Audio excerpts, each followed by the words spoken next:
الحمد لله الذي أرسل رسوله بالهدى ودين الحق ليظهره على الدين كله وأنزل أشرف كتبه إليه زيادة لقوله ووصله وأكمل تشريفه لديه بإعطائه جوامع الكلم وخواتم الحكم.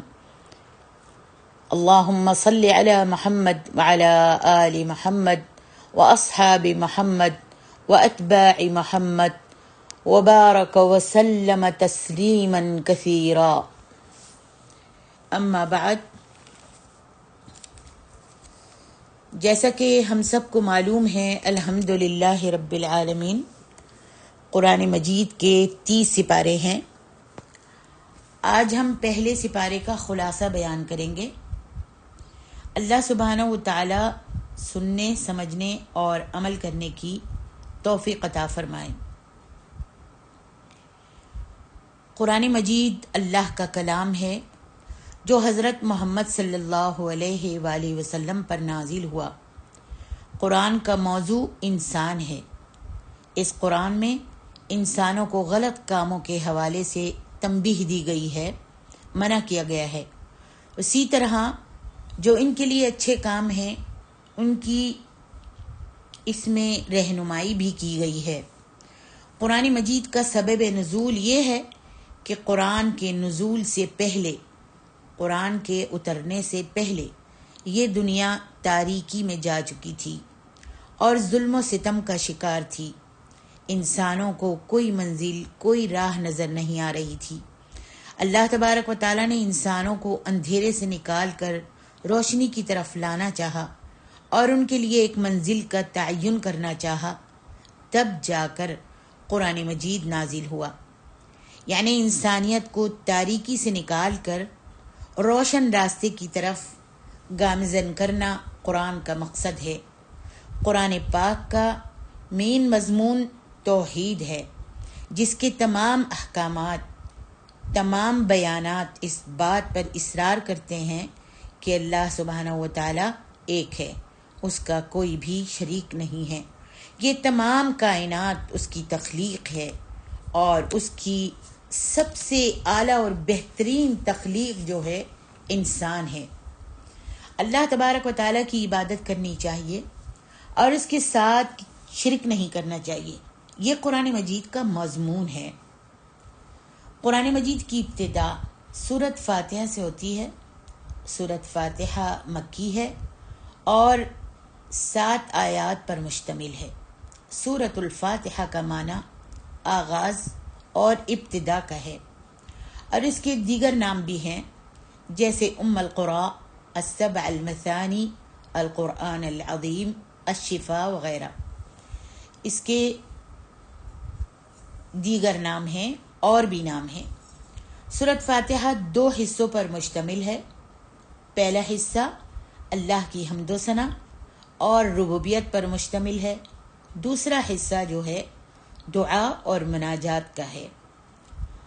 سورۃ فاتحہ کے اندر جہاں بندہ اللہ کی تعریف بیان کرتے ہوئے کہتا ہے الحمدللہ رب العالمین الرحمن الرحیم مالک یوم الدین، ان تمام تعریفوں اور اقرار کے بعد کہتا ہے ایاک نعبد و ایاک نستعین، یا اللہ ہم تیری ہی عبادت کرتے ہیں اور تجھ ہی سے مدد چاہتے ہیں.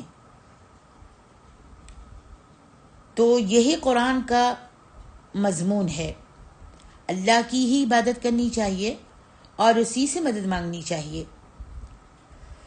یہاں پر کچھ لوگ یہ دھوکہ دینے کی کوشش کرتے ہیں کہ جیسے ہم بہن بھائیوں سے کسی کام میں مدد لے لیتے ہیں، یا والدہ سے روٹی مانگ لیتے ہیں، یا دکاندار سے سامان خرید لیتے ہیں، یا ڈاکٹر سے دوائی لیتے ہیں، یہ بھی مدد لینی ہے. اس سے جب شرک نہیں ہوتا، یعنی یہ ان سب چیزوں سے والدہ سے روٹی مانگنا اور ڈاکٹر سے دوائی طلب کرنا اور کسی سے کسی کام کے لیے مدد لینا، تو بہت سے لوگ یہ کہتے ہیں کہ یہ بھی مدد لینا ہو گیا. اس سے جب شرک نہیں ہوتا تو پھر کسی بزرگ سے، کسی ولی سے جو اس دنیا سے جا چکا ہے اس سے مانگ لینا آخر کیسے شرک ہو سکتا ہے؟ تو یاد رکھیے، مدد کے دو طریقے ہیں۔ ایک ہوتی ہے تحت الاسباب، یعنی سبب کے تحت مدد مانگنا، جیسے والدہ سے روٹی مانگنا اور ڈاکٹر سے دوائی لینا، یہ اسباب کے تحت آتا ہے۔ اور ہم سب کو یاد رکھنا چاہیے کہ تحت الاسباب مدد قرآن سے ثابت ہے۔ تحت الاسباب مدد مانگنا قرآن سے ثابت ہے۔ اللہ تعالیٰ فرماتے ہیں وَتَعَاوَنُوا عَلَى الْبِرِّ وَالتَّقْوَى، نیکی اور تقوی کے کاموں میں ایک دوسرے کے ساتھ تعاون کرو، ایک دوسرے کی مدد کریں، اور یہ مدد جو ہے جائز ہے۔ اور اس کے مد مقابل میں دوسری مدد جو ما فوق الاسباب ہے، یعنی اسباب کے باہر ایک مدد ہے، جیسے بارش کا برسنا یا اولاد کا ہونا یا رزق کا ملنا یا زندگی اور موت کا فیصلہ ہونا۔ تو اس طرح کے جو کام ہیں وہ اسباب کے تحت نہیں آتے۔ ایسے کاموں کی مدد ایسے لوگوں سے مانگنا جو موجود نہ ہوں، جو اس دنیا سے جا چکے ہوں، وہ شرک کے زمرے میں آتی ہے، کیونکہ یہ چیزیں اللہ سبحانہ و تعالیٰ کے اختیار میں ہیں۔ اس دھوکے میں نہیں آنا چاہیے اور اس دھوکے سے بچنا چاہیے۔ توحید کی 3 اقسام ہیں۔ ربوبیت، یعنی کہ تمام کائنات کا پالنے والا، توحید ربوبیت یعنی کہ تمام کائنات کا پالنے والا، تمام کائنات کا نظام چلانے والا رب جو ہے وہ اللہ سبحانہ و تعالیٰ ہے۔ رب کی تعریف یہ بیان کی جاتی ہے کہ وہ ذات یہ جانتی ہے کہ کس کو کہاں اور کب اور کیسے اور کیوں دینا ہے، اور یہ صرف اللہ تعالیٰ ہی کو پتہ ہے۔ دوسری توحید کی قسم الوہیت کی ہے، توحید الوہیت، یعنی اللہ تعالیٰ تمام کائنات کے الہ ہیں، معبود ہیں، ان کے سوا کوئی ایسا معبود نہیں جس کی عبادت کی جائے۔ عبادت کے لائق صرف اللہ سبحانہ و تعالیٰ کی ذات ہے، کیونکہ وہ تمام کائنات کے خالق اور مالک ہیں۔ پھر تیسری قسم ہے توحید کی، وہ ہے اسماء اللہ، صفات اللہ، یعنی وہ علیم ہے، وہ خبیر ہے، وہ سمیع ہے، وہ غفور ہے، وہ رحیم ہے۔ یہ جو صفات ہیں، یہ صفات کسی اور میں ہرگز نہیں پائی جا سکتی۔ جو صفات جس طرح کی صفات اللہ تعالیٰ کی ہیں، کامل اور اکمل ہیں، اس طرح کی صفات کسی اور میں بھی ماننا یہ شرک ہے۔ تو ان 3 چیزوں کو صرف خالص اللہ تعالیٰ کے یہاں اور صرف اللہ کے ہی لیے رکھنا ہے۔ ان 3 چیزوں کو صرف خالص اللہ تعالیٰ کے یہاں صرف اللہ کے لیے ہی رکھنا ہے۔ جو ربوبیت کے کام ہیں، رزق دینا، اولاد دینا، بارش دینا، صحت عافیت دینا، وہ اللہ ہی سے صرف مانگے جائیں، اور جو اللہ کی صفات ہیں ان میں کسی اور کو شریک نہ ٹھہرائے جائے۔ صفات کی ایک مثال میں آپ کو دے دوں۔ بعض لوگوں کا یہ عقیدہ ہے کہ عبد القادر جیلانی رحمہ اللہ کے سامنے اللہ تعالیٰ کی خدائی اور کائنات ایسے ہے جیسے ہتھیلی پر رائی کا دانہ۔ تو اس طرح کا عقیدہ رکھنا یعنی کہ وہ اللہ کی کائنات کو ایسے جانتے ہیں جیسے رائی کا دانہ۔ رائی کا دانہ انسان اپنی ہتھیلی پر جانتا ہے، رائی کا دانہ انسان اپنی ہتھیلی پر جانتا ہے۔ یہ بہت غلط عقیدہ ہے۔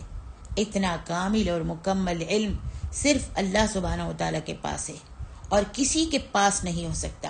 اس کے بعد سورۃ فاتحہ میں ان لوگوں کا ذکر ہوا ہے جن پر اللہ تعالیٰ نے انعام و اکرام کیا۔ فرمایا صراط الذین انعمت علیہم، راستہ ان لوگوں کا جن کے اوپر تیرا انعام و اکرام ہوا۔ یا اللہ ہمیں سیدھا راستہ دکھا، ان کا راستہ جن پر تیرا انعام ہوا۔ تو یہ کون لوگ ہیں جن پر اللہ تعالیٰ کا انعام ہوا؟ اللہ سبحانہ و تعالیٰ فرماتے ہیں قرآن مجید میں وَمَن يُطِعِ اللَّهَ وَالرَّسُولَ فَأُولَئِكَ مَعَ الَّذِينَ أَنْعَمَ اللَّهُ عَلَيْهِمْ مِنَ النَّبِيِّينَ وَالصِّدِّيقِينَ وَالشُّهَدَاءِ وَالصَّالِحِينَ وَحَسُنَ أُولَئِكَ رَفِيقًا۔ اس آیت کے اندر جو لوگ بیان ہوئے ہیں وہ ہیں نبی اور صدیق اور شہداء اور صالحین۔ تو اس میں دعا ہے کہ جو ان کا راستہ ہے وہی انعام والوں کا راستہ ہے، اور اللہ ہم کو بھی وہی راستہ دکھا۔ اس کے آگے آیت آتی ہے غیر المغضوب علیہم، اور نہ کہ ان لوگوں کا راستہ جن پر تیرا غضب ہوا، اور جو ولضالین، اور جو گمراہ ہو گئے۔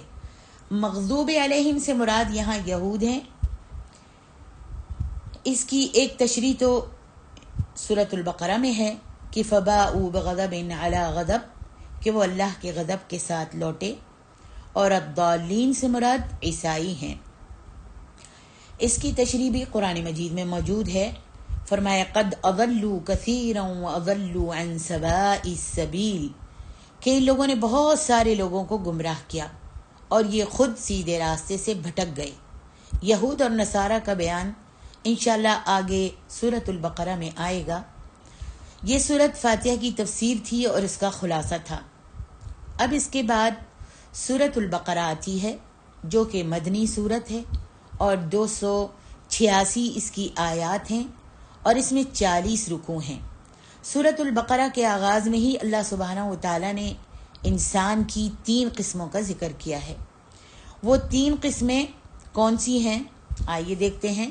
پہلی قسم ہے مومن کی، اور مومنین کی صفات اللہ تعالیٰ نے یہ بیان کی ہیں کہ مومنین غیب پر ایمان لاتے ہیں۔ غیب سے مراد ہے اللہ پر، فرشتوں پر، جہنم پر اور جنت پر اور آخرت پر ایمان لاتے ہیں، نماز قائم کرتے ہیں، اللہ کے راستے میں خرچ کرتے ہیں، تمام آسمانی کتابوں پر اور آخرت پر ایمان رکھتے ہیں۔ یہ لوگ کون ہیں؟ یہ لوگ مومن ہیں۔ انسان 3 قسم میں بٹا ہوا ہے، مومن، کافر اور منافق۔ مومن اللہ اور کتابوں اور رسولوں پر ایمان رکھتے ہیں۔ انسان جب مومن ہوتا ہے تو یہ اس کے عقائد ہوتے ہیں، یا پھر وہ کافر ہوتا ہے جو ان چیزوں کا انکار کر دے۔ یہ جو چیزیں بیان کی گئیں، وہ کافر ہوتا ہے جو ان ساری چیزوں کا انکار کر دیتا ہے، یا پھر ان دونوں کے درمیان ہوتا ہے، نہ مسلمان ہوتا ہے نہ کافر ہوتا ہے، ان دونوں کے درمیان ہوتا ہے۔ دونوں کے درمیان یہ ہے کہ جب مومنوں کے ساتھ اٹھتا بیٹھتا ہے تو کہتا ہے میں مومن ہوں، اور کافروں کی مجلس میں، کافروں کی جماعت میں جب جاتا ہے تو کہتا ہے میں کافر ہوں۔ اور پھر منافق کی بھی یہاں 2 قسمیں ہیں، ایک ہے عملی منافق اور ایک ہے اعتقادی منافق۔ عملی منافق وہ ہوتا ہے جس کا ایمان تو ہے ان چیزوں پر لیکن اس کا عمل نہیں ہے، ان ساری چیزوں پر جس پر مومن ایمان لاتا ہے، منافق کا بھی اس پر ایمان ہوتا ہے لیکن اس کا عمل نہیں ہوتا۔ اس کو عملی منافق کہتے ہیں۔ جیسے آج کل کے دور میں اکثر و بیشتر مسلمان، ان کا عمل نہیں ہے۔ دوسرے منافق اعتقادی اور اعتقادی منافق وہ ہیں، وہ اوپر سے تو کہتے ہیں کہ ہم اللہ اور اس کے رسول کو مانتے ہیں، قرآن کو مانتے ہیں، لیکن دل سے ان کے ساتھ کفر کرتے ہیں۔ تو اس قرآن میں آگے ان 3 قسموں کا ہی ذکر ہوگا انشاءاللہ۔ مشرکین اللہ تعالیٰ کے ساتھ شرک کرتے ہیں، اللہ نے انہیں کافروں میں شمار کیا ہے۔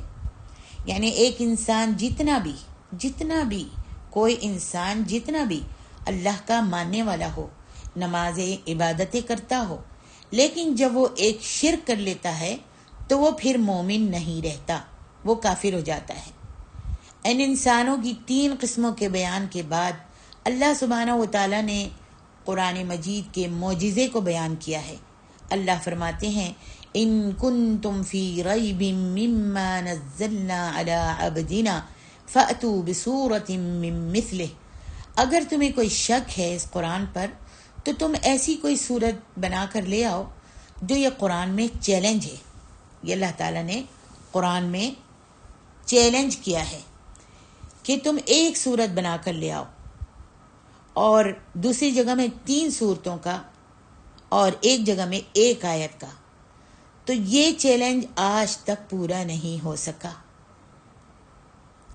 اور تمام کافر بھی اس سے عاجز ہیں، کیونکہ یہ اللہ سبحانہ و تعالیٰ کا کلام ہے اور کوئی بھی انسان اللہ کی طرح کلام کرنے پر قادر نہیں ہے اور کبھی بھی کوئی بھی اس چیلنج کو پورا نہیں کر سکے گا.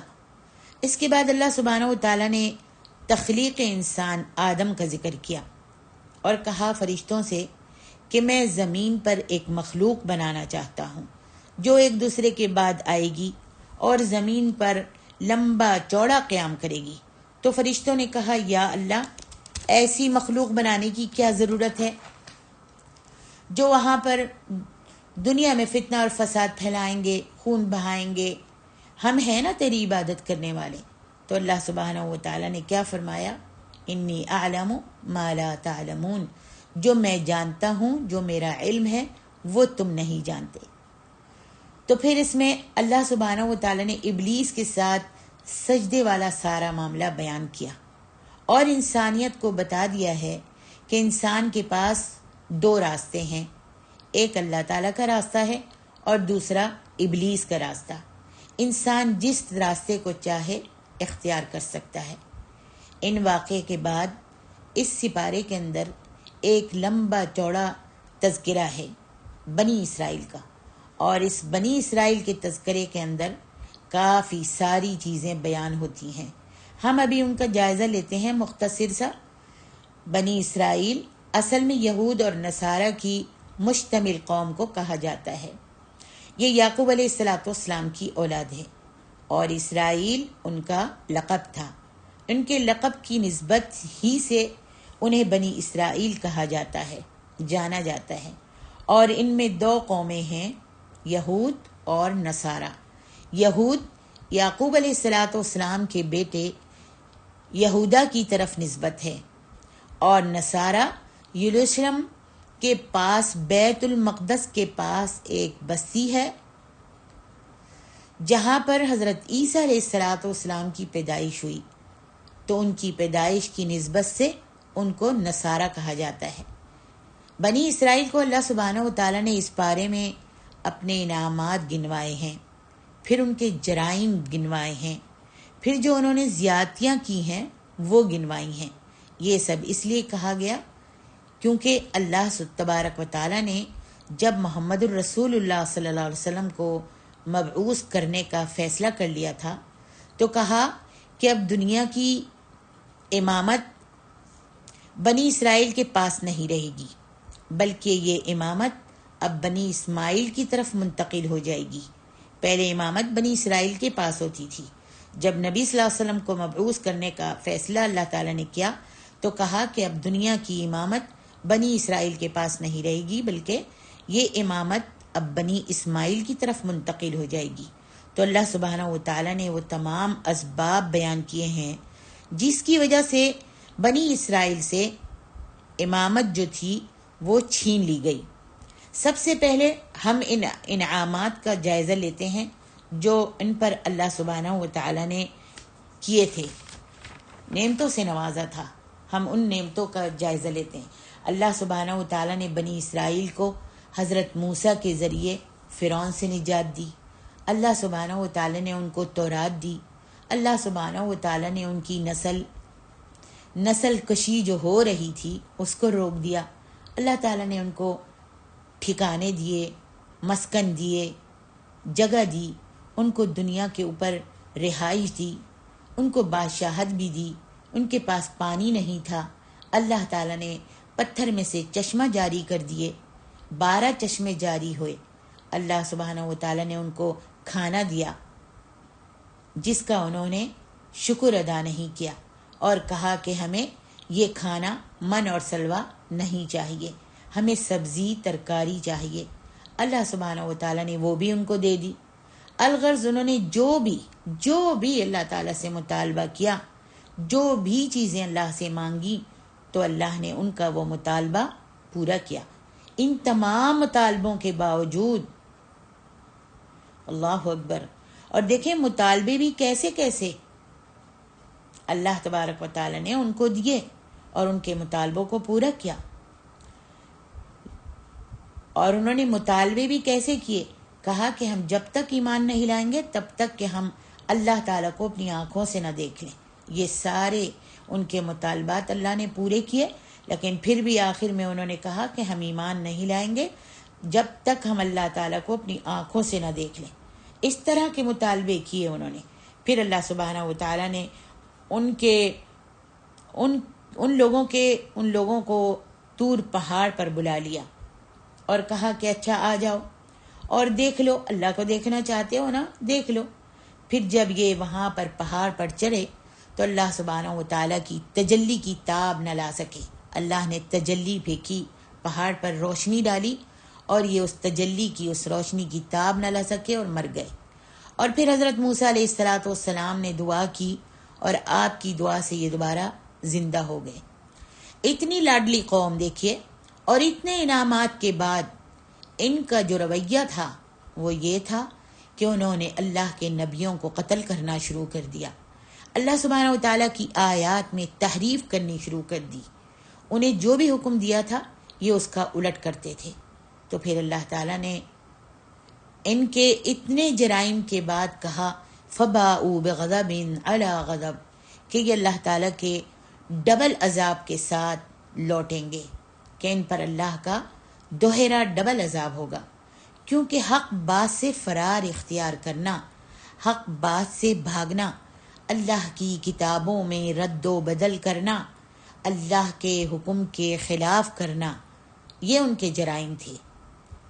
ان کے رویے کا اندازہ لگانے کے لیے اللہ سبحانہ و تعالیٰ نے متعدد باتیں بیان کی ہیں، جن میں گائے والا واقعہ بہت مشہور ہے. انہوں نے بندہ قتل کر دیا. جب مجرم کو پکڑنے کی باری آئی، انہوں نے بنی اسرائیل نے کسی بندے کو قتل کر دیا، اور جب مجرم کو پکڑنے کی باری آئی تو پتہ نہیں چل رہا تھا کہ کس نے قتل کیا ہے. تو انہوں نے کہا اللہ کو کہو کہ اللہ ہم کو اس مجرم کو ڈھونڈ کر دے. یہ دوڑے ہوئے آئے موسیٰ علیہ السلام کے پاس اور کہا کہ اللہ کو کہو کہ اس مجرم کو ڈھونڈ کر دے کہ کس نے اس بندے کو قتل کیا ہے. تو اللہ سبحانہ و تعالیٰ نے فرمایا گائے ذبح کرو، ایک گائے لے کر آؤ اور اس کو ذبح کرو اور اس کا گوشت کا ٹکڑا مقتول کو لگاؤ.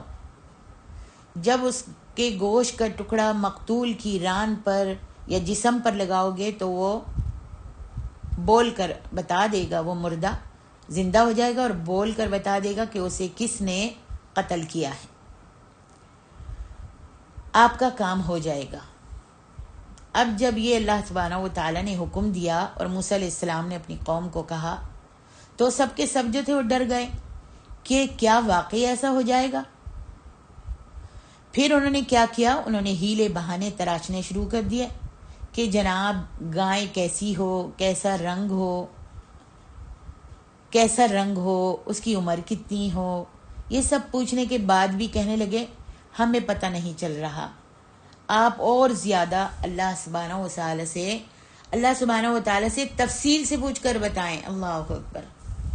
پھر اللہ سبحانہ و تعالیٰ نے سب بتا دیا کہ اس کی عمر کیا ہو، وہ کام نہ کرتی ہو،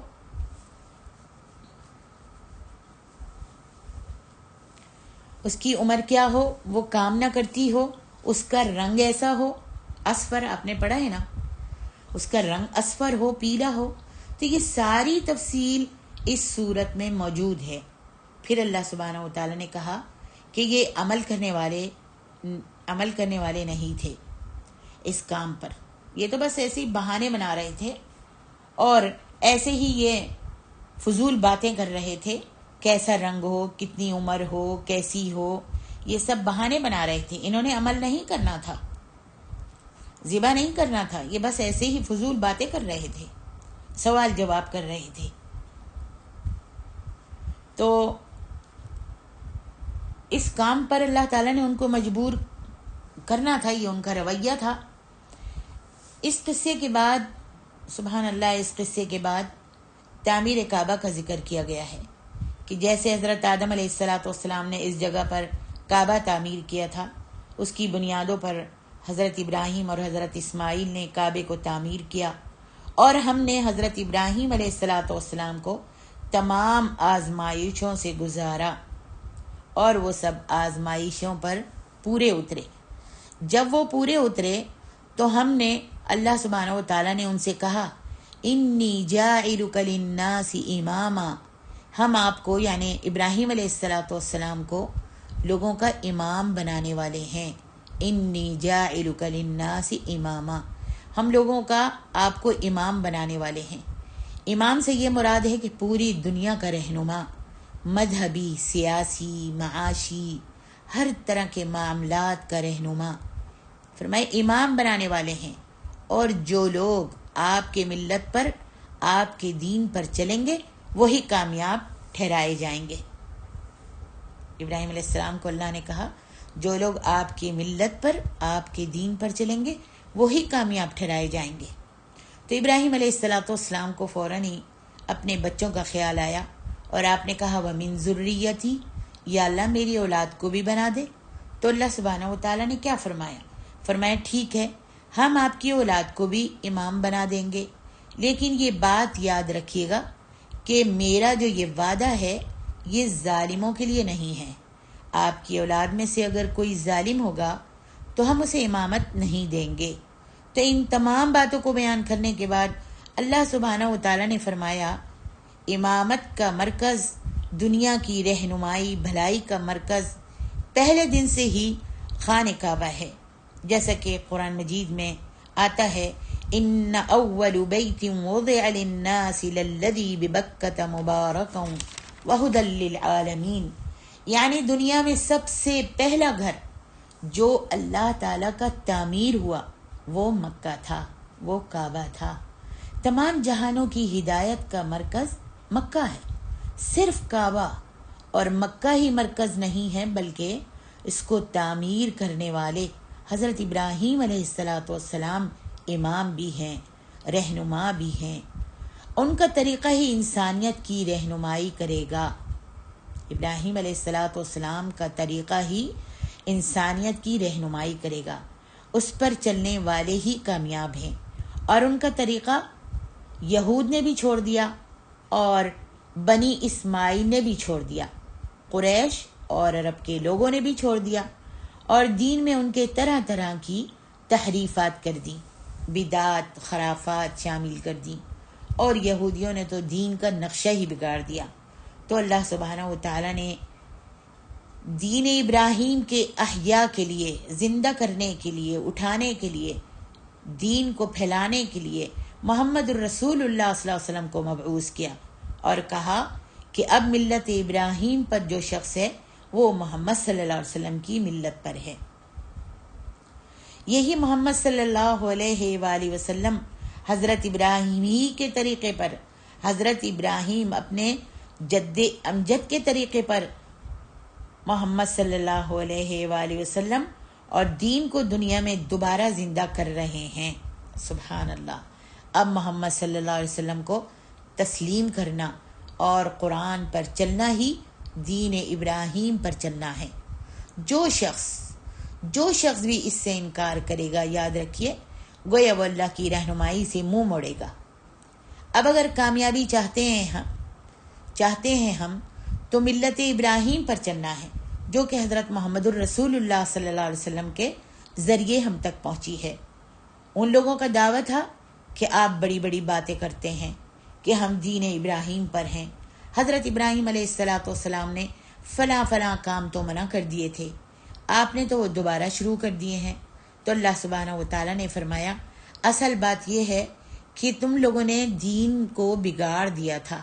حضرت ابراہیم علیہ السلام نے دین نہیں بگاڑا تھا، بلکہ تم لوگوں نے جو دین ابراہیم لے کر آئے تھے اس کو تم نے بگاڑ دیا تھا۔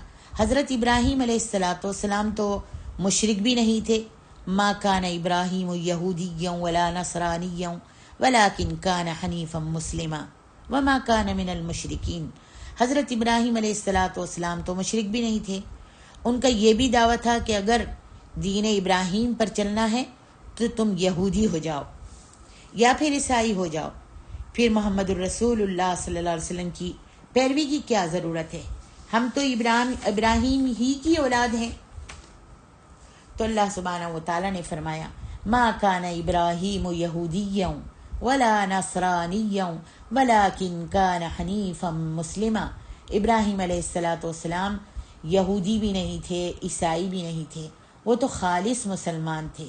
اور مسلمان کا مطلب یہ ہے کہ اللہ تعالیٰ کی اطاعت اور فرما برداری کرے۔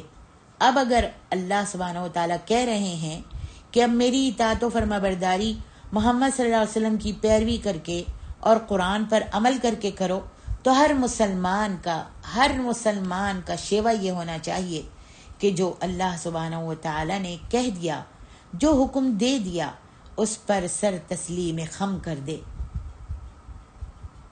یہ تھا پہلے سپارے کا خلاصہ، اور دوسرے سپارے میں اسی نسبت امامت سے شروع کریں گے، اور تحویل قبلے کا بھی ذکر آئے گا انشاءاللہ کہ امامت بنی اسرائیل سے بنی اسماعیل میں منتقل ہو گئی ہے، اور یہ اس لیے منتقل ہوئی کہ اللہ سبحانہ و تعالیٰ نے ابراہیم علیہ السلام سے عہد لیا تھا کہ اگر تمہاری اولاد نے ظلم کیا تو ہم اس سے امامت کو چھین کر دوسرے کو دے دیں گے۔ تو یہودیوں نے جو ظلم کیے، جو فتنے کیے، جو اللہ کے دین کے ساتھ کھلواڑا کیا، اس سب کی وجہ سے امامت کو ان سے چھین لیا گیا، اور بنی اسماعیل میں امامت جو تھی منتقل ہو گئی۔ کعبے کا تبدیل ہو جانا یہ اس بات کی دلیل ہے۔ الحمدللہ پہلے سپارے کا خلاصہ ختم ہوتا ہے۔ اللہ تعالی ہمیں کہنے سننے سے زیادہ عمل کی توفیق عطا فرمائے۔ السلام علیکم ورحمۃ اللہ وبرکاتہ۔